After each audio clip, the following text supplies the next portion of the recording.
Reg has money on the Fox Bet Super 6 app, where players have won over $5 million total. Last week, there were 6 jackpot winners of the Thursday Night Football contest, and you could be the next one. So scan the QR code, download the app, and answer 6 questions about tonight's Bucs-Eagles game for your shot to win. It is completely free to play.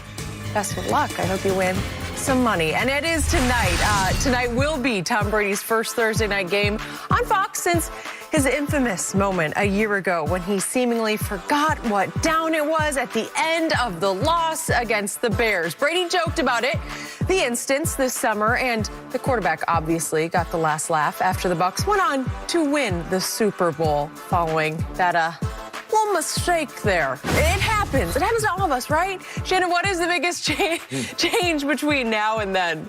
What happened? Stop it. Don't do that. That's mean. Keep laughing. They won the Super Bowl. It was second down, Skip.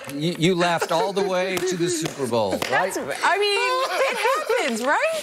You know, the biggest thing was after the bye week, they got an opportunity to sit down and they evaluated. They looked at what they were doing well and what they weren't doing well.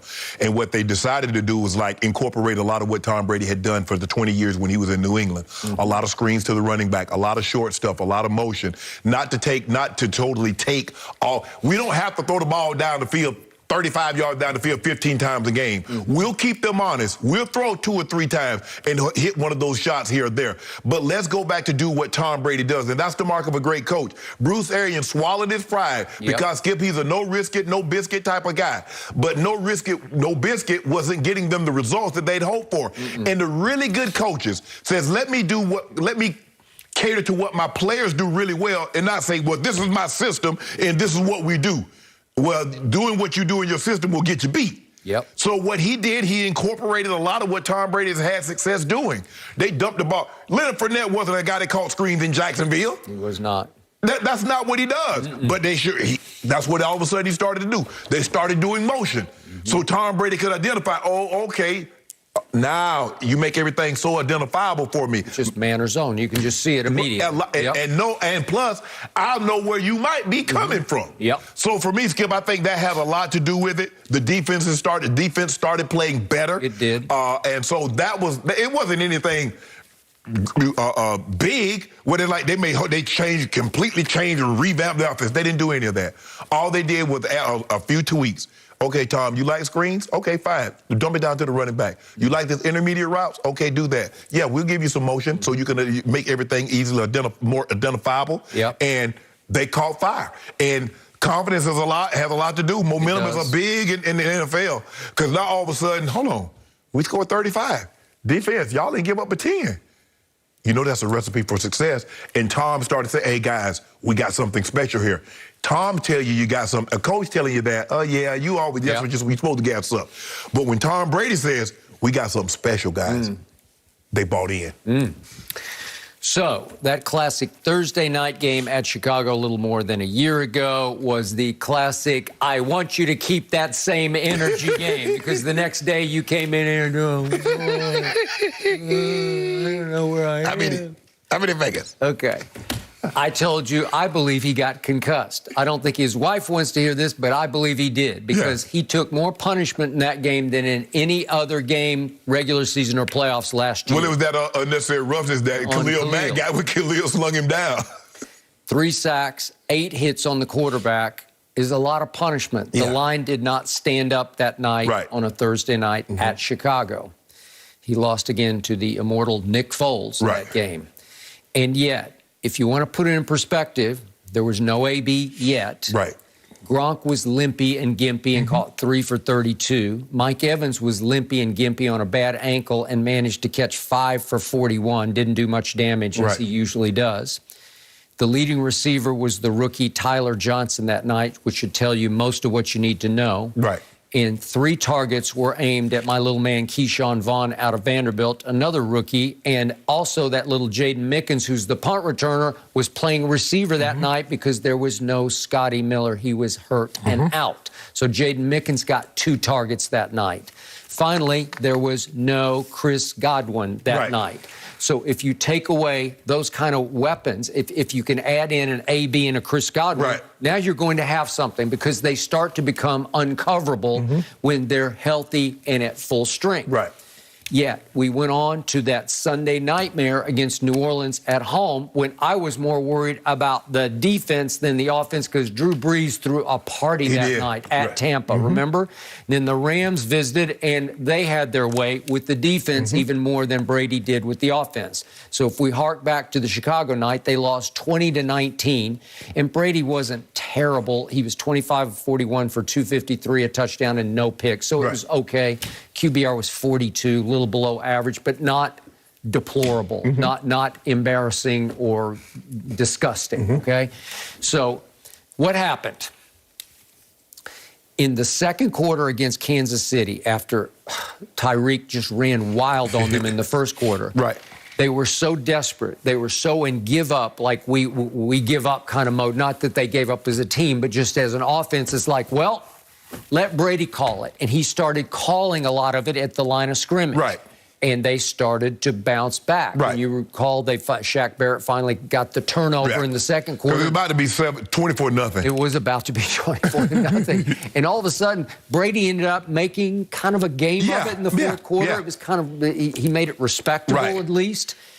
And then came that bye week. And I was told by a high-placed source that they actually gave the whole offense pretty much up to Tom and just said, you tell us, what do you want to do? To your point, screens, motion, audibles.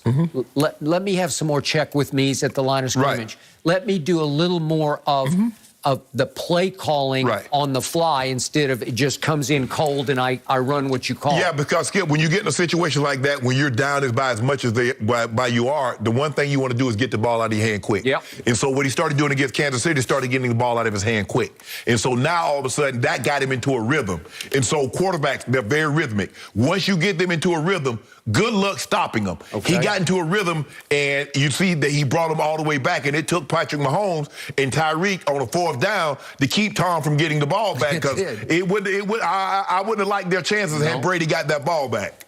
So it was one of the great late career bounce backs to go from, I don't know where I am, to at age 43, they get on a Super Bowl roll. And now he comes back with an actual offseason and a little bit of preseason that they didn't have in the pandemic before. And if we could just quickly see what he looked like, just look at the body language, the confidence with which he threw the 5 touchdown passes against the Dolphins. Again, there's Gio, who's another new weapon out of the backfield that he did not have. And then here he is. That was a great throw, because he took it right in the face and hit AB as he was cutting up field, and he is gone. Well, AB looks fresher and faster than he did, because he got his knee cleaned up. And there's another one, quick one. And then here these are things of beauty to Mike Evans, who's only 6 feet 5 inches tall. And then once again, and he does the rest of the work. And the Dolphins at that point said, no mas. Okay? I got you. But I'm just showing you Brady's body language now. He's looking 24 years old. He's looking like it's 2007 back in New England. But if you notice, Skip, what you didn't show is nobody putting Brady on the ground. They did not. You got to rough him up some. Because if you don't, you leave him up that's what you're going to get. And the line is starting to gel again to where they're getting pretty impenetrable. It will be interesting tonight in Philadelphia to see if they can generate any pressure from anywhere on him, because if they don't, that spreads, I think, 7.5. No, is it 6.5? 6. I was going to say 7. 6.5. That is not enough. I got to tell you. I don't think so. I was thinking it was going to be like somewhere between 8 and 10. Because I would think they could win this game by at least a couple of touchdowns. Well, I guess they factored in that Brady dinged his thumb on the helmet when he was throwing the pass last week, and so I guess they factored that in. It's a short week. It's on the road. They have one really good cornerback. Darius Slay is up at the top of the list for me. And Hargrove might be their best defensive player. He might have taken that mantle from Fletcher Cox. He's sensational, Skip. He is sensational. So they got that going. You know, I'm a big Jalen Hurts fan as a playmaker. But they're going to have to control the football and play keep away and make plays and convert third downs, and maybe they can hang in there. But if I were a betting man, I would give the... But, Skip, the Eagles are going to be... with David being out, the banged up secondary, the Eagles might be able to score some points. Okay. Now, can they score enough? Can they keep up with David is definitely out. Right. By the way, Gronk is definitely out again. Yeah, but I'm not surprised by Gronk skip for the simple fact. Let me give him an extra week. Yeah. We bring him back. Well, come on. You should be able to beat. You should be able to beat the Eagles. And you get the mini bye. Right. Yeah. So now you don't have to worry about that until next Sunday. Antoine Winfield concussed, so he's out. So give him another week. You've got a chance against their vulnerable defense, especially the back end. They can score, but can they score enough? Because they got some weapons, Devontae and Reagor. Devontae and Reagor. They got, I think Goddard's out, Skip. Yeah, he's been banged up. I think he has COVID or something. So they can score, but can they score enough? The Eagles, can you get some pressure? Can you steal one possession for your offense? Can you get Brady on the? Can you knock him down? Can you sack him 2 or 3 times? Can you knock him down multiple times? That's gonna be the key to the ball game. At least 2 touchdowns. At least 2, huh? Yeah, maybe more. Give me 2. Would you take it? Give me 14, I'd take the Eagles. You would take 14 in the Eagles? I can't bet against Jalen Hurts. I would do it. My instinct tells me I would beat you on that, but I'm not going to bet against Jalen Hurts. Well, how about this? I give you 14, I take the Patriots. I mean the Bucks. Give me 14? Yep. No, I'm not going to do it. I'm just trying to get a bet. The little voice in the back of my head says this is going to be like 35-14. Okay. Yeah. I just enjoy when you guys have bets around here. But fine. Not right now. Time. Maybe later. We've got more on what Kyrie's IG Live means for his reputation moving forward.